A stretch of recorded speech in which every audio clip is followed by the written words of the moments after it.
طرف سے انبیاء کرام علیہم الصلاۃ والسلام کی بعثت ہوتی ہے، لہٰذا اللہ کے نمائندوں کے درمیان میں فرق کرنے کا حق لوگوں کو نہیں ہے۔ لوگ اگر یہ چاہیں کہ وہ کسی نبی کے بارے میں یہ عقیدہ اختیار کریں کہ اس کو تو ہم مانیں گے، لیکن دوسرے نبی کے بارے میں سوچیں کہ ہم نہیں مانیں گے، تو یہ اللہ تک پہنچنے والا شخص اس کا حق نہیں رکھتا۔ اللہ کو راضی کرنے والے شخص کو یہ حق حاصل نہیں ہے۔ اللہ نے نبیوں کے درمیان میں درجات کا فرق رکھا ہے، وہ اللہ نے رکھا ہے۔ آپ کو یہ حق بھی نہیں ہے کہ آپ نبیوں کو ایک دوسرے کے موازنے میں یہ ذکر کریں کہ اس نبی میں یہ صفت تھی اور اس میں نہیں تھی، وہ نبی اس میں کمال رکھتا تھا اور وہ نہیں رکھتا تھا۔ آپ کو ایسے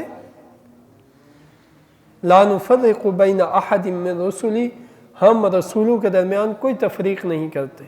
یہ سب رسول اللہ کی طرف سے بھیجے گئے۔ تو جو اللہ کی طرف سے تعلیمات ہوتی ہیں وہ انسانوں کے لیے کافی ہدایت ہوتی ہے، اور پھر ہوتا یہ ہے کہ امت نبیوں پہ متفق ہوتی ہے، امت نبیوں پہ متفق ہوتی ہے۔ انتشار اور افتراق اور فرقہ وہاں سے پیدا ہوتا ہے جب نبی کے بعد کسی نئے طریقے کو اختیار کیا جائے، اس کے اوپر پھر اختلافات اور فرقے اور آپس میں گروہ بندیاں شروع ہو جاتی۔ یہی حال پہلی امتوں میں بھی موجود تھا اور یہی حال اس امت میں بھی آیا کہ جو طریقہ حضور صلی اللہ علیہ وسلم تک ہے اس پر لوگ اختلاف نہیں کرتے، لیکن جو طریقہ اس کے بعد ایجاد کیا جائے یا اختیار کیا جائے یا کسی عمل کے بارے میں حضور صلی اللہ علیہ وسلم نے اس کو مستحب قرار دیا ہو اور امت کا کوئی گروہ اٹھے اور اس کو لازم قرار دے دے، تو وہاں سے وہ ایک علیحدہ گروہ بننا شروع ہو جاتا ہے اور وہ گروہ امت کے درمیان افتراق کا باعث ہوتا ہے۔ جس دور میں ائمہ حدیث علم حدیث محفوظ کر رہے تھے، اس دور میں سب سے زیادہ جس فتنے کا سامنا ہوا وہ یہ تھا، کچھ لوگ اٹھتے اور وہ کہتے تھے کہ اللہ تعالیٰ نے تقدیر بنائی ہے، ہم جو کرتے ہیں تقدیر کی وجہ سے کرتے ہیں، لہٰذا ہم گناہ کرتے ہیں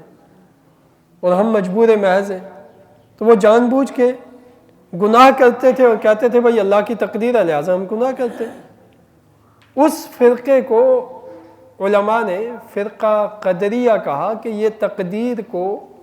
تقدیر کے بارے میں اپنے آپ کو محض مجبور سمجھتا ہے، جو کہ حضور صلی اللہ علیہ وسلم نے ہمیں جو تقدیر کے بارے میں عقیدہ دیا ہے اس کے خلاف ہے۔ ہم اپنے کام کے ذمہ دار ہیں، ہم تقدیر کے ورق کو پڑھنے کے ذمہ دار نہیں ہیں اور نہ ہی پڑھ سکتے ہیں۔ میں کیا کام کر رہا ہوں مجھے اسی کو کوشش کرنی ہے کہ وہ درست کروں۔ تقدیر میں کیا نتائج لکھے ہیں میں ان کا پابند نہیں ہوں، وہ اللہ تعالیٰ کے فیصلے ہیں۔ اور انسان بظاہر اپنے کیے ہوئے کاموں کے رزلٹ دیکھتا ہے، آپ نے جو کام سیکھا ہے اسی کے رزلٹ آپ پا رہے ہیں، جو آپ نے پیشہ سیکھا ہے اسی سے آپ کما رہے ہیں، جو آپ نے ہنر اپنایا ہے وہی آپ کا ذریعہ آمدن بن جاتا ہے یا آپ کی امتیازی حیثیت بن جاتی ہے۔ تو اس لیے ہمیں کیا کہا گیا، آپ اپنے کام کو ٹھیک کریں۔ تقدیر ہے، حق ہے، اللہ کے ہاتھ میں ہے، فیصلے اللہ کی قدرت سے ہوتے ہیں، لہٰذا وہ برحق ہے۔ تقدیر کے ایک ایک فیصلے کے ہم قائل ہیں، عقیدہ رکھتے ہیں۔ مگر اس دور میں فرقہ جبریہ پیدا ہوا جو کہتے تھے کہ نہیں ہم تو مجبور محض ہیں۔ ایک اور فرقہ پیدا ہوا جس کو مرجیہ کہا گیا، وہ یہ کہتے تھے کہ یار ایک دفعہ کلمہ پڑھ لیا تو اس کے بعد جتنے گناہ مرضی کرو کوئی فرق نہیں پڑتا۔ یہ بھی گمراہ لوگ تھے۔ قرآن کریم میں اللہ رب العزت سورہ آل عمران میں ایمان والوں کو ایک دعا سکھاتے ہیں، دعا کیا ہے؟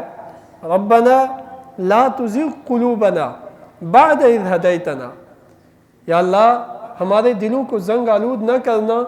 اس کے بعد کہ جب تو ہدایت دے دے۔ ایک دفعہ ہمیں ہدایت مل گئی، ہم نے کلمہ پڑھ لیا، ہم نے اسلام کو تسلیم کر لیا، ہم اسلام کے راستے پہ چل پڑے، پھر دوبارہ یا اللہ ہمیں اسلام سے پھرنے کی طرف نہ لے جانا، لا تزغ قلوبنا۔ اس سے یہ پتہ چلا اللہ تعالیٰ نے یہ دعا ایمان والوں کو کیوں سکھلائی، اس لیے کہ ضرور یہ سبب موجود ہے کہ بسا اوقات کوئی شخص اسلام کو قبول کرے یا اسلام اسے ماں باپ کی گود سے ملا ہو، لیکن بعد میں حالات و واقعات اس کو کیا کر دیں؟ گمراہ کر دیں۔ کوئی شخصیت اسے ایسی ملے جو اسے گمراہ کر دے، کوئی ایسا شخص اس کا رہنما یا اس کا پسندیدہ بن جائے جو اس کو گمراہ کر دے، پھر بندے کا دل زنگ آلود ہو جائے تو وہ کبھی گناہوں کی طرف چلا جاتا ہے، اور اگر زیادہ ہی زنگ آلود ہو جائے تو کفر کی طرف چلا جاتا ہے۔ تو اللہ تعالیٰ نے خود ہمیں یہ دعا سکھائی کہ جب بھی بندہ نیک اعمال کے راستے پہ چل پڑے تو یہ نہ سمجھے کہ میں ہمیشہ ہمیشہ اس کے اوپر قائم ہی رہوں گا، بلکہ یہ سمجھے کہ انشاءاللہ اللہ تعالیٰ قائم رکھیں گے۔ اللہ سے دعا کرے، اے اللہ آپ نے اس نیک راستے پہ چلا دیا ہے، اب اس سے مجھے واپس نہ کر۔ حضور صلی اللہ علیہ وسلم نے دعا مانگی کہ یا اللہ میں تیری پناہ چاہتا ہوں کسی نعمت کے مل جانے کے بعد اس نعمت کے چھن جانے سے۔ یا اللہ میں تیری پناہ چاہتا ہوں کہ ایک دفعہ نعمت مل جائے اور اس کے بعد دوبارہ اس نعمت سے محروم کر دیا جائے، یا اللہ ایسے نہ کر۔ زوال نعمت سے حضور صلی اللہ علیہ وسلم نے پناہ مانگی۔ تو یہ فرقہ مرجیہ وہ یہ کہتے تھے کہ ہم جو ایک دفعہ ہم نے اسلام قبول کر لیا، اب جو گناہ مرضی کریں قیامت کے دن بخشے جائیں گے، اس لیے کہ اللہ تعالیٰ نے غفور و رحیم ہونا بیان کیا ہے، اللہ تعالیٰ نے اپنی ذات کا غفار ہونا بیان کیا ہے، اللہ تعالیٰ نے قرآن کریم میں جگہ جگہ اپنے رحمتوں کا ذکر کیا ہے۔ تو پوری امت اس بات پر متفق تھی کہ جو لوگ یہ عقیدہ رکھتے ہیں یہ بھی گمراہ لوگ ہیں، اس لیے کہ اللہ سے امید کی بنیاد پر آپ گناہ نہیں کر سکتے۔ ہاں، اللہ سے امید کی بنیاد پر آپ توبہ کر سکتے ہیں۔ گناہ ہو گیا، گناہ کسی آدمی سے ہو گیا، میں اور آپ کمزور ہیں، میرے اور آپ کے ظرف میں، میرے اور آپ کے عمل میں کمزوریاں موجود ہیں، گناہ کبھی بھی سرزد ہو سکتا ہے۔ اور کوئی بندہ اگر یہ سمجھے کہ مجھ سے بالکل گناہ نہیں ہوتے تو آج کے عہد میں چلتے پھرتے بندہ اگر یوں نظریں موڑ لے پھیر لے تو ہزاروں چیزیں ایسی ہیں جن کو گناہ قرار دیا گیا ہے، اور میری اور آپ کی نظریں ان چیزوں پہ یہاں سے اگر ایک لائن پہ یہاں سے ہم ایک یہ مسجد سے نکلیں اور باہر تک جائیں تو صرف جو دکانیں ہیں ان دکانوں کے اشتہار ہی پڑھیں تو وہاں ایک تو اشتہار دیا ہوتا ہے کہ میں ٹیلر ماسٹر، اور ساتھ ہی کسی خاتون کا، کسی عورت کا، اور عموماً ہندو فلم سٹار عورتوں کا وہاں ساتھ فوٹو لگایا ہوا ہوتا ہے۔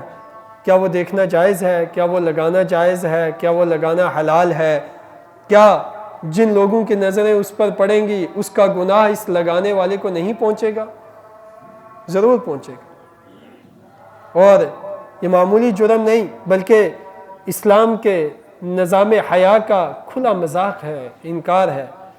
تو اب بندہ ایک دفعہ اگر اس سے گناہ ہو جائے تو وہ یہ نہ کرے کہ یار مجھ سے تو گناہ ہو گیا، اب میں کیسے توبہ کروں، بلکہ بندے کو اللہ کی ذات سے یہ امید ہونی چاہیے کہ میں توبہ کرنے ابھی جاؤں گا اور انشاءاللہ اللہ تعالیٰ معاف کر دیں گے، اور اگر میں نے اس گناہ میں کسی کا حق ضائع کیا تو وہ حق واپس کر دوں گا۔ اور پھر اس کے بعد توبہ کرنے کے بعد پھر گناہ ہو جائے، پھر بھی توبہ کرنے کے لیے اللہ کو غفور و رحیم سمجھے اور اللہ کی طرف رجوع کرے۔ لیکن توبہ کرنے کے لیے اللہ کو غفور و رحیم سمجھے، گناہ کرنے کے لیے اللہ کو غفور و رحیم سمجھنا یہ جائز نہیں ہے۔ حضور صلی اللہ علیہ وسلم کی معروف حدیث ہے، فرمایا القیس من دان نفسہ وعمل لما بعد الموت، عقل مند آدمی وہ ہے جو موت کے بعد کی تیاری کرے۔ والعاجز من اتبع نفسہ ہواہا، بیوقوف آدمی ہے جو اپنی خواہشوں کے پیچھے چلے، اللہ کے حکموں کے پیچھے تو نہ چلے، اللہ کے حکموں کی اتباع تو نہ کرے اور اپنی من مانی کرے، یہ آدمی بیوقوف ہے۔ اور پھر فرمایا کہ والعاجز من اتبع نفسہ ہواہا وتمنى علی اللہ، کام تو اپنی مرضی کے کرے اور بدلہ اور امید اور نجات کی امید اللہ تعالیٰ سے لگائے رکھے، گناہ اپنے کرے، مرضی سے کرے، اللہ کے حکموں کی فرما برداری نہ کرے اور سمجھے کہ اللہ رب العزت میرے لیے اللہ تعالیٰ خصوصی مغفرت کا دروازہ کھولے ہوئے ہیں، میں جو مرضی کروں یہ اللہ سے تعلق کا حق نہیں ہے۔ تو امت کو ہمیشہ اس طریقے کو دیکھنا ہے جو وقت کے نبی نے سکھایا ہے، اور ہمارے لیے جناب رسول اللہ صلی اللہ علیہ وسلم کی ذات اقدس امام مقتدیٰ اور رہنما ہے۔ آپ صلی اللہ علیہ وسلم پر ایمان سب سے پہلا حق ہے، اور اس کے بعد آپ صلی اللہ علیہ وسلم پر یقین، آپ صلی اللہ علیہ وسلم کے طریقوں کو اپنانا، اور پھر اس محبت سے اپنانا کہ جس چیز کو حضور صلی اللہ علیہ وسلم کا طریقہ سمجھا، معلوم ہو گیا کہ یہ نبی کا طریقہ تھا، اس کو اختیار کر لی۔ یہ ولایت کی بنیاد اور اساس ہے۔ اس امت میں اگر کوئی شخص اٹھے اور وہ لوگوں کو ہزاروں اپنے کرتب دکھائے، وہ ہواؤں میں اڑتا ہو یا وہ عجیب عجیب کام کر کے دکھاتا ہو، لیکن اگر اس کی 6 فٹ کی زندگی اللہ کے حکموں اور نبی کے طریقوں کے تابع نہیں ہے تو وہ ولی نہیں ہو سکتا۔ ہمارے ہاں بس اوقات یہ سمجھا جاتا ہے کہ وہ شخص جو کوئی عجیب کام کر کے دکھا دے، جو ہمیں عجائبات دکھا دے، وہ ولی بن جاتا ہے۔ چنانچہ لوگ جادو سیکھتے ہیں لوگوں کے سامنے اپنے آپ کو ولی سمجھانے کے لیے اور باور کرانے کے لیے، اور اپنے جادو کے ذریعے سے لوگوں کو متاثر کرتے ہیں۔ لوگوں کو اس بات کا معلوم نہیں ہوتا کہ یہ جادو کی تاثیر ہے یا کوئی کرامت ہے، تو اس کا نتیجہ یہ ہوتا ہے کہ بہت بڑے بڑے فساق، بڑے بڑے گناہگاروں کے دربار پر اس قدر مسلمانوں کے ہجوم ہے کہ دیکھ کر دل لرزتا ہے کہ اللہ کی توحید کا انکار، حضور صلی اللہ علیہ وسلم کے رسالت کا انکار اور اسلام کے احکامات کا مذاق اڑا رہے ہوتے ہیں وہ، اور لوگ ان سے ولایت کی امید لے کر ان کے درباروں پہ جمگٹھے لگائے ہوئے ہوتے ہیں۔ تو یاد رکھیے کہ پہلی امتوں کے بارے میں بھی یہی قرآن کریم ہمارے سامنے حالات رکھتا ہے کہ حضرت عیسیٰ علیہ السلام دنیا سے رخصت ہوئے تو بعد میں لوگوں نے کچھ چیزیں ایجاد کی اور اس پر لوگوں کو چلایا اور لوگ گمراہ کیے، اور قیامت کے دن حضرت عیسیٰ علیہ السلام کہیں گے یا اللہ میرا تو ان سے کوئی تعلق نہیں، میں نے جو دین انہیں دیا تھا وہ تو یہ صاف شفاف تھا۔ اور پھر حضرت عیسیٰ علیہ السلام اللہ تعالیٰ سے فرمائیں گے یا اللہ اگر آپ انہیں معاف کر دیں تو آپ کے بندے ہیں، اگر عذاب دیں تو آپ کے بندے ہیں، آپ کی ذات بڑی غفور و رحیم ہے۔ اللہ تعالیٰ فرمائیں گے آج قانون چلے گا، ہم نے کہا تھا دنیا میں جو آدمی صادقین میں بن کے آئے گا ہم اسے نجات دیں گے، آج ان کے لیے یوم نجات ہے، اور کاذبین جھٹلانے والوں کے لیے ہم نے بتایا تھا کہ یہ دن یوم عذاب ہے، آج ان کے لیے یوم عذاب ہے۔ ہمیں بھی اپنی زندگی میں ان باتوں کی طرف جانے کی ضرورت نہیں ہے۔ اللہ تعالیٰ کا شکر ہے کہ حضور صلی اللہ علیہ وسلم کنگھی کیسے کرتے تھے، صحابہ اکرام نے وہ بھی ہم تک پہنچایا۔ آپ صلی اللہ علیہ وسلم جوتے کیسے پہنتے تھے وہ بھی ہم تک پہنچایا۔ آپ صلی اللہ علیہ وسلم چلتے کیسے تھے وہ بھی ہم تک پہنچایا۔ آپ صلی اللہ علیہ وسلم کھاتے پیتے کیسے تھے، اور پھر جہاد کیسے کیا، ریاست کیسے چلائی، عدالتی فیصلے کیسے کیے، نظام اسلام نافذ کیسے کیا، یہ تو خود قرآن کریم میرے اور آپ کے پاس ہے۔ تو اتنا جس نبی کی زندگی اتنی محفوظ ہو، امت کو اس نبی کے ساتھ جڑے رہنے اور اسی طریقے کو اختیار کرنے میں صراط مستقیم پر چلنا آسان ہے۔ اگر اس کے بعد نکلنے والے طریقوں کے اوپر چلنے لگے ہم تو پھر کوئی ایک راستے سے لے کے بھٹک جائے گا، کوئی دوسرے راستے میں لے کے بھٹک جائے گا۔ اللہ تعالیٰ ہم سب کی حفاظت فرمائے۔ صفحہ دوست